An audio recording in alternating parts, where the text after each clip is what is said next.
This video presentation has been classified by the ABC as M. It contains material that is not recommended for persons under 15 years.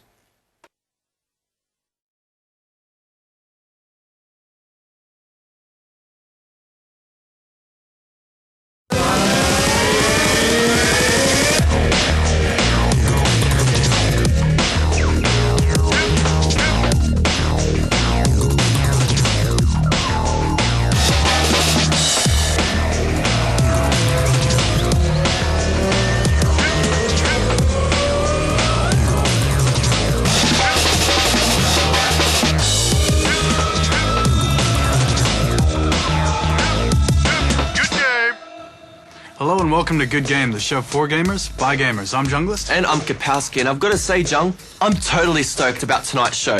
And why are you totally stoked? Because we've got games to talk about. Oh yeah, we've got a diamond in the rough, Call of Juarez, plus the 360 title that's on everyone's lips, Gears of War. Evolved stops by and shows us how the pros play Call of Duty 2. And if that don't float your boat, we take a look at making 3D models of game characters. But first, here's Gamers News.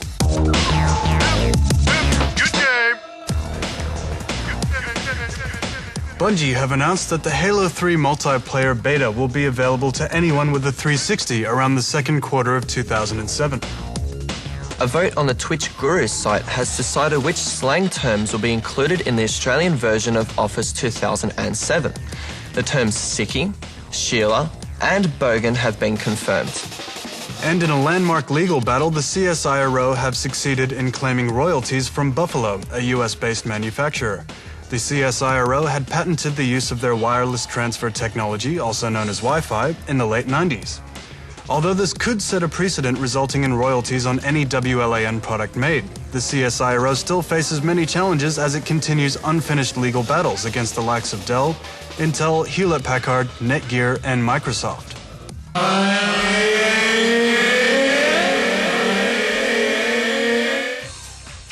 This week we'll look at cooling.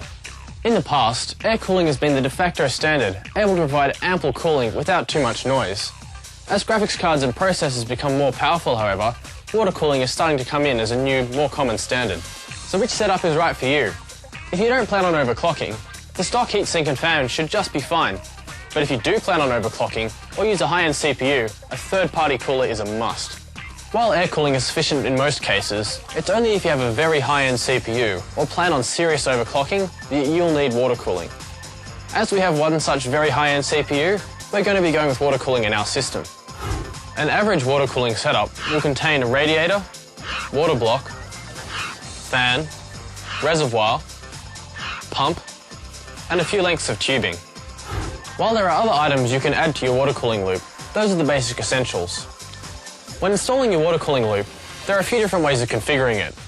Generally, the best way is to have your pump, then the radiator, then the water block, then the reservoir, and back to the pump. This allows for the coolest water to be flowing over the CPU, allowing for more heat to be dissipated. So here's how to install a basic water cooling kit.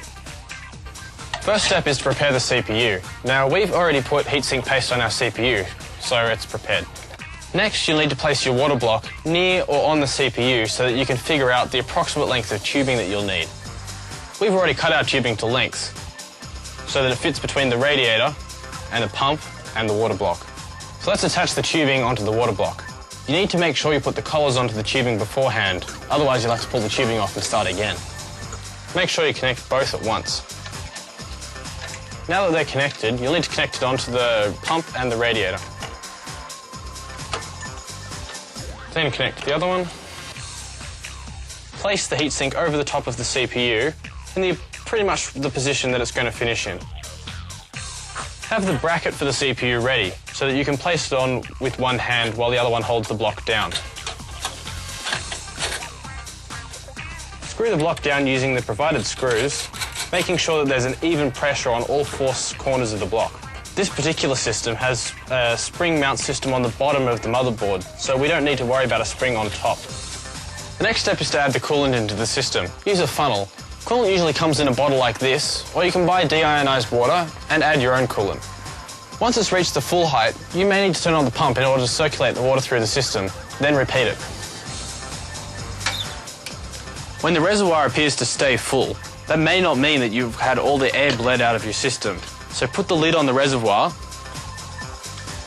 and then give the system a bit of a shake to free up any air bubbles that may be caught inside the radiator, as this is a key spot for heat dissipation. Then switch the pump back on. As we can see, the water level's not going down anymore, so this means the system is successfully bled. You can turn the pump off again. Now you can close the doors of your computer up. Next week we'll look at case mods and talk to one of the best modders in Australia. Good game! And the Good Game t-shirt for this week goes to... Good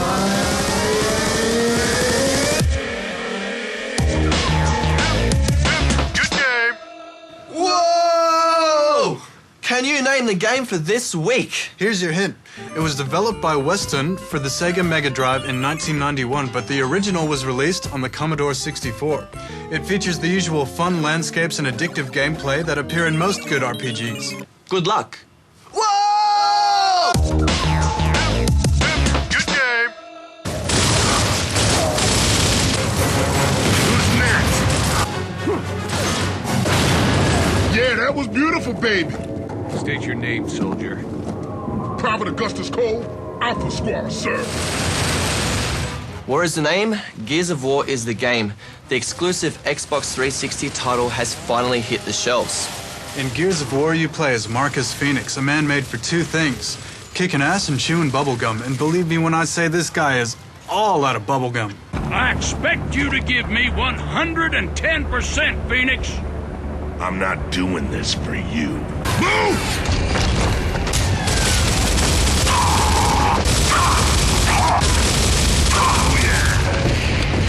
It's your job to battle against the Locust Horde, who have overrun the planet since Emergence Day. Of course, being a war game, a lot of effort has gone into the weapons. Take the Hammer of Dawn, for example, which hones in a huge red laser beam to destroy larger enemies. But I had the most fun with the machine gun. That has a chainsaw attachment, and it really does take me back to the good old days of Doom. And there's a common theme here. The game has strong influences from Half-Life 2, Halo, even the movie Pitch Black. Although it's not nearly as clever as Half-Life 2, in my opinion, this beats Halo. And the camera work is great. Every time you go in for a melee, it changes angle, and as you run, the camera bobs around like a war movie. In fact, if you have the hardware to show this game off, the graphics are really spectacular. Even on my TV, which I found in the street, this game's sweet as. Gears is essentially linear, with lots of challenges through the journey. You have a point of interest button that will show you the right way to go. And you can often choose which route you want to take through an area. And in multiplayer, you can help each other out by one of you taking out the key locust while the other ducks round the other way. If you can, I'd recommend playing it on co-op. There's two main characters and lots of opportunities for two-man tactics, although the split-screen option kinda ruins the magnificent graphics. I guess the new key feature of the game is the cover effect. You can hide behind a wall or an object and still be able to aim with your crosshair at one of the locust hordes. But if you stay there for too long, they'll jump up at you and melee your ass. The AI are actually intelligent. And it's not the first time we've seen a cover system in a game. In fact, the cover system in Ghost Recon Advanced Warfighter is better. I was worried at the start that the cover system might be a bit of a gimmick, but it's not really. They make strong use of it throughout the whole game. Some players might get tired of doing the same thing over and over, though. Oh, yeah. I like the vehicle level. You can actually switch between driving the car and using the turret when you need to. And most of all, the conventional way of opening doors, kicking them down.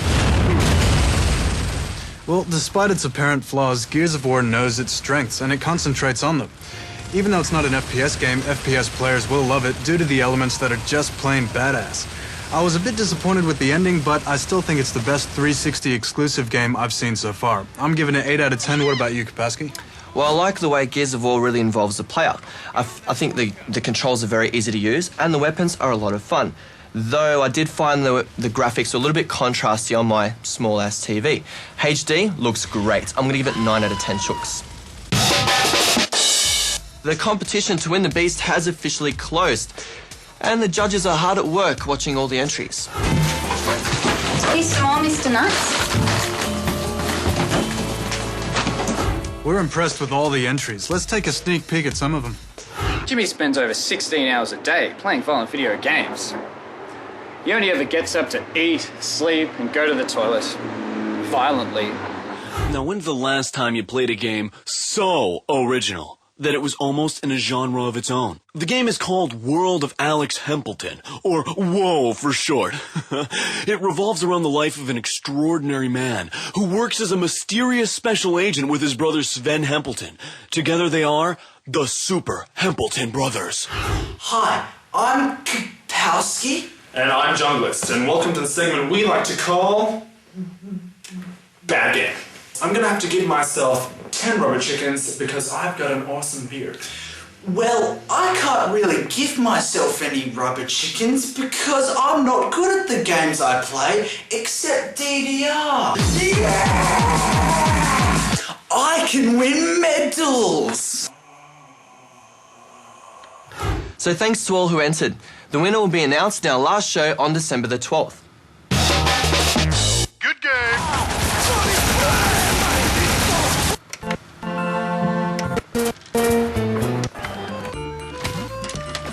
Dude, you can't have all this stuff running at once. You'll blow the fuse. No, it's alright, man. I'm practicing my micro. Besides, they're all on different circuits. I'm bored. Dude, great work. Great work. Make it work again. Oh, forget about it. Look, we can do something new. Let's make some paper models. Quake ones. Okay. Yeah, this is pretty cool, man. Where'd you learn how to do this? Where indeed.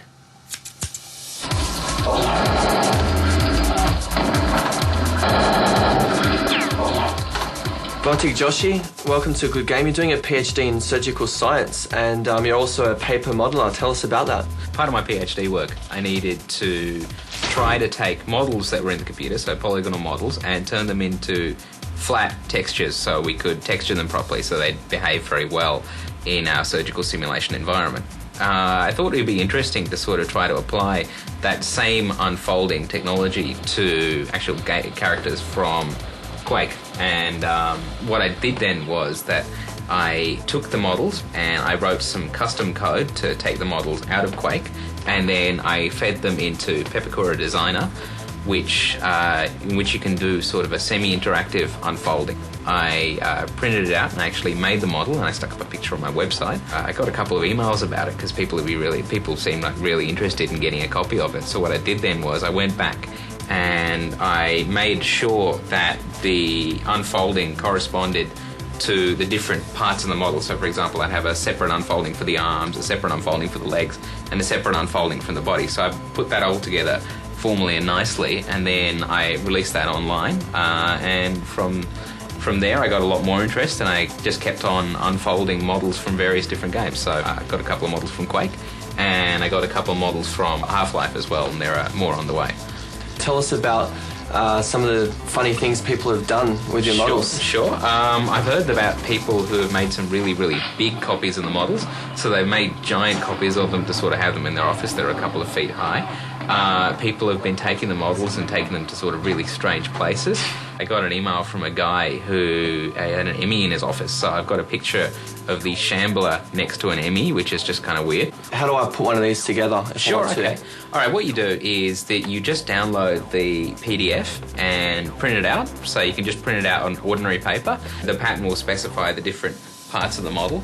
Mm-hmm. You take the separate pieces, you glue the sub-pieces together, and then you glue them all together into a larger model. So it's pretty much your sort of standard papercraft work. It's just that it's been applied to models from games.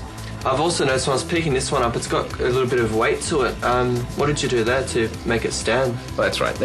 Because the models were designed to be in the computer, they weren't actually designed to stand in real life. So what I did was, with a lot of the models, I just put a couple of washers in the feet. So washers or bolts or just little weights that you put in the feet so that they will stand up on their own. You've been making models with Quake 1 and Half-Life. What's next for you? What's the next big thing? Sure. I'd like to try to move on to sort of more complex models. So I'm going to be looking at some of the polygon reduction algorithms to try to take some of the more complex models from stuff like Half-Life 2, reduce them down to something a little bit simpler so we can still do the unfolding and generate the models for some of the more sort of up-to-date games. Baltic, thanks for showing us your models. I think I'll have to take this one home with me, and yeah, good luck with the next ones. No worries. Okay, see ya. Cheers.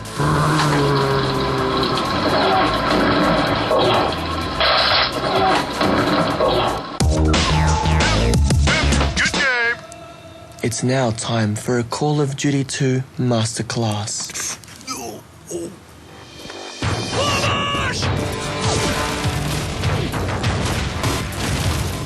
We've got Daniel, aka Evolved. He's going to show us how to play Call of Duty 2. How you doing, Daniel? Good, thanks. How are you? Pretty good. Now, I'm a Call of Duty 2 noob. Yep. So from a noob level, what should I concentrate on to get to competitive play? Definitely think deathmatch is the way to go. It's basically you versus everybody else in the server, like most other games. You'd learn your skills a lot quicker with preferred weapons. Sticking with Thompsons and MP44s will help you survive a lot more in the deathmatch.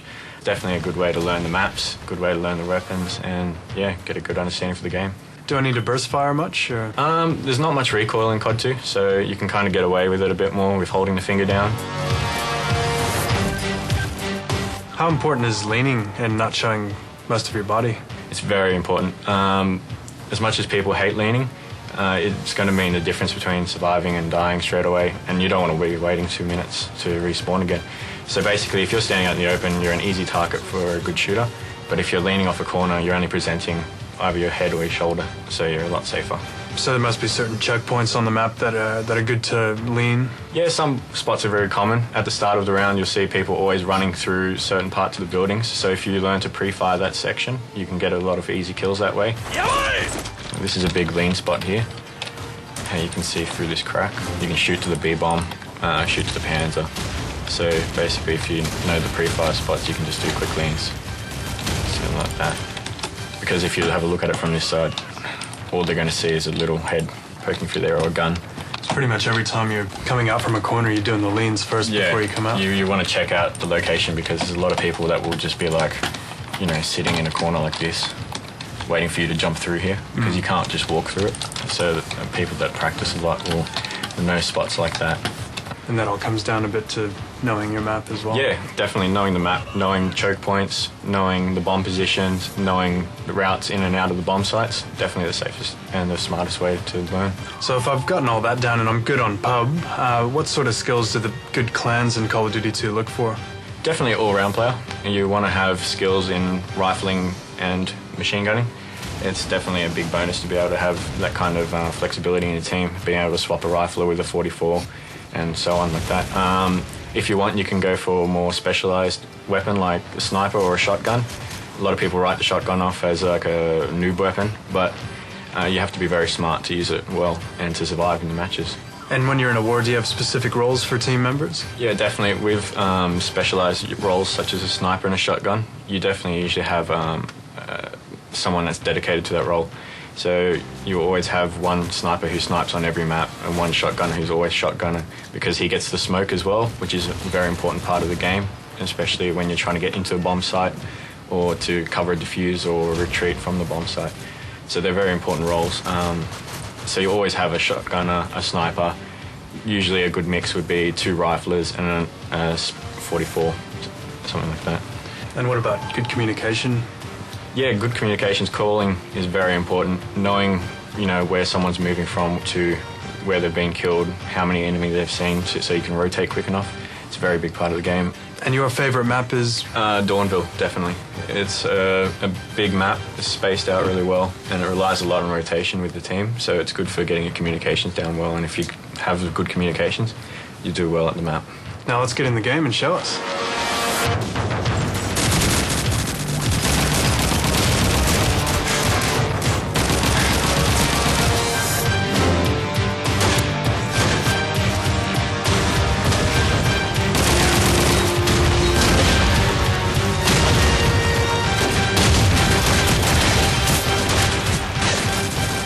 Everyone's running away from you.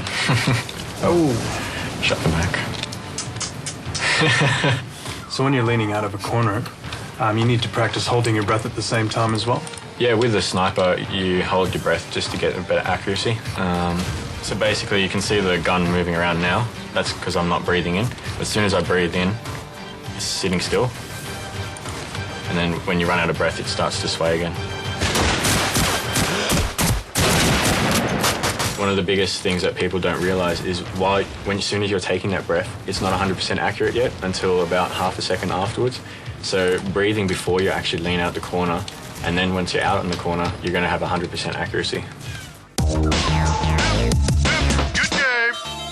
Once upon a time, there was a young hedgehog, not dissimilar to this one. But to cut a long story short, the young hedgehog died. He died because he was too busy watching The Team! Previously on The Team. We are all a sexy bunch of men. This week on The Team, we discover a cure to prostate cancer and work out how to change a flat tire in the rain. What's he doing? Hey, hi. Sorry, I'm late now. Look, that's not what happens. This week, this happens. But that's next. This week, we're looking at the life and times of Benedict, the attractive Puerto Rican. His nationality is irrelevant except for his accent. Hola, mi hombre. Hot, huh? Benedict was born in the summer of '83, the youngest in a happy family of 7. After graduating top of his class at school, he went straight into the family business, Roman chariot race reenactments. It was while he was at just such a race that he met his girlfriend, Emily. Emily was petite and lovely, but also had a rather violent streak. Thus, she now works as an amateur cage and backyard fighter, which she combines with her love for interior decorating. Okay, so seriously, when I suggest you putting a chair in your freaking money corner would increase your chi, I didn't really mean it as a suggestion. Seriously, what were you thinking, that I wouldn't notice all the freaking negative energy? The two are a very happy couple, and sometimes Benedict helps Emily practice her moves. So what I really want is to be able to hit you from over here, but make it look like I'm coming from, over there. Maybe if I could just... Epa!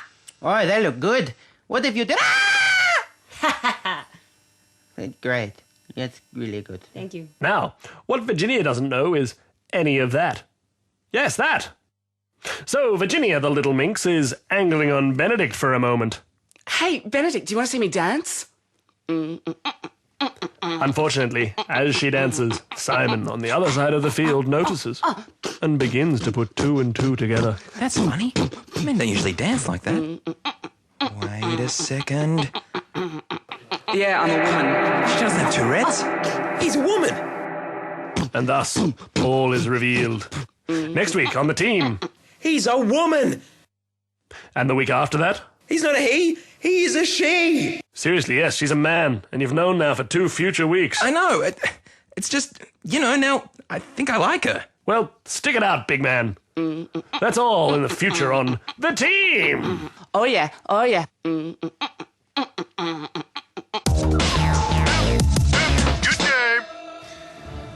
There have been a few big-name Western FPS titles released in the past. Yeah! But none of them have really captured the feel of a Western. Enter Call of Juarez. Unlike its predecessors like Red Dead Revolver and Gun, this game hasn't received any hype at all. In fact, it almost didn't even get published in Australia. I gave you life, and I can take it away. You play as 2 main characters. You've got Reverend Ray, he's a retired gunslinger who became a priest 20 years ago. Then you've got Billy Candle, a drifter boy who has no father, no last name, and no hope. So we've decided to split this review up into 3 sections. Kapowski, let's start with The Good.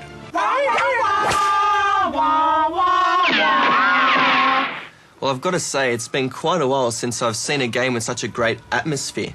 It's so Texas with the cactuses and the tumbleweed. It's pretty good. And I must say, it's not too over-the-top Texas like he sure has a pretty mouth. And another thing, the dialogue really makes the game as well. You've got a lot of banter and things going on in the background. You're not the law, Ray. You need to let the law handle this. I represent a higher law, God's law.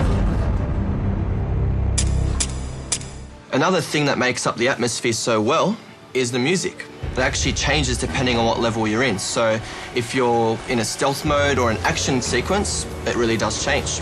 And the story is superb. Playing as 2 emotionally complex characters offers a unique method of storytelling, and it feels more like a movie than a game, really. Plus, they leave cleverly placed gaps in the storyline, so it leaves unanswered questions. This is a rare thing in games and should be applauded. God has made me his right hand, his judge, his jury, and his executioner. Playing as Reverend Ray, you get to blast through every Wild West cliche there is. And I must say, it's fantastic. That's right, there's the train robbery, the horse chases, and of course, walking down the main road of town, with every footstep ringing of spurs on dust, tumbleweeds rolling past, and all the windows boarded up. I came not to send peace, but a sword. The Reverend has a concentration mode, which means he can draw quicker than his enemies. After every level ends, it ends up with a duel against a big boss. Ray's dual 6 shooters, shotguns, and Bible quotes are a superb mix. Which brings us to the bad. Playing as Billy Candle, half the time you spend sneaking into girls' rooms to get some lovin', and the other half you spend running away because no matter how good you do on the stealth levels, you always get caught. Billy Candle's early levels are tedious, and I'd even say unnecessary. In some levels, you're free to roam a vast landscape, and those levels are great, but for the most part, it's painfully linear. Plus, Billy's whole using a whip to get to higher areas trick is overused. Other than that, the control setup makes it pretty difficult to use anything other than defaults. Also, the quirkiness of the aim, especially when you're on a horse. The AI is terrible, but you don't really notice it that much. And the multiplayer is quite fun. However, there aren't any Australian servers up yet. So now we move on to the ugly. Well, I'm sorry to say that this game has Starforce on it. Starforce is a method of copy protection that has been accused of being malicious to your machine. Funnily enough, Americans that buy this game don't have it with Starforce, but here in Australia, we're stuck with it. There are Starforce driver removal tools on the net, so if you want to find out more about it, just type in Starforce into your favorite search engine. But for now, Kapowski, let's talk chicken quesadillas. Well, I think you understated before, Jung. I think that Billy's levels are a pain in the ass. And for anyone that doesn't have an interest in the Wild Wild West, well, just forget about it. And I'm one of those people. And if this game was perfection, I'd give it more than what I'm about to give it. So I'm going to give it 6 out of 10 chooks. How about you, Jung? Well, I think it's great that this game has succeeded in a genre where only others have failed. And if you dig Western movies, I'd say check it out, definitely. I'm giving it 8 out of 10. Well, if you haven't guessed the retro game yet for this week, it was Wonder Boy in Monster World, a very enjoyable RPG with a great magic system and interesting benefits for different equipment. Next week, the doc will show us how to set up your own LAN. And there's also the small issue of the Nintendo Wii. That's right, Jung and I go hands-on with Zelda, Twilight Princess. It's all happening on Good Game next week. Till next week, folks, Kapowski out. Junglist out. Well, Farmer and the Beaver and the Capo Game Emergency, yeah!